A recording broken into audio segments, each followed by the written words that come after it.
මුලින්ම ඔයාලගේ ෆෝන් එකෙන් හරි එහෙම නැත්නම් ඔයාලා ලැප්ටොප් පාවිච්චි කරන එකෙන් හරි මුලින්ම ඔයාලගේ වෙබ් බ්‍රවුසර් එකට යන්න. ගිහිල්ලා එතන දළදා දැක්ම කියලා ගහපු ගමන්ම ඔයාලට මේ විදිහට බලා ගන්න පුළුවන්. මුලින්ම තියෙනවා මේ දළදා දැක්මට එන කට්ටියගේ වාහන නවත්තන්න පුළුවන් පාකින්ග් ස්කෝයර් තියෙන්නේ. ඒ පාක් වල ලයිව් කවුන්ට් එක ඔයාලට මුලින්ම බලා ගන්න පුළුවන්. දළදා දැක්මට එන කට්ටියට පෝලිං 3ක් මේ වෙනකොට නිර්මාණය කරලා තියෙනවා. ඒ පෝලිං 3 කොතනින්ද පටන් ගන්නෙ? පෝලිම කොච්චර දිගද කියන දේවල් ඔයාලට ලයිව් බලා ගන්න පුළුවන් හැකියාවකුත් දෙවෙනි ඔප්ෂන් එකෙන් හම්බ වෙනවා.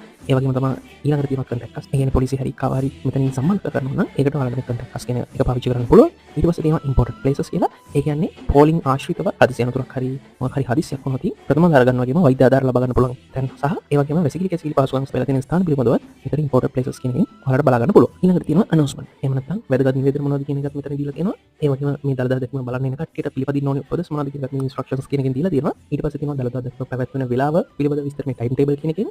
ඒ වගේම ඔයා ඉන්න ලොකේෂන් එකේ ඉඳලා දළදා මාලියාවට සහ මේ පෝලිං ආරම්භ වන ස්ථානයේ තියෙන දුරු ප්‍රමාණය ඔයාලට බලා ගන්න පුළුවන්. හරි. අපි දැන් මේකින් එක කොහොමද පාවිච්චි කරන්න කියලා ඉක්මනට බලමු.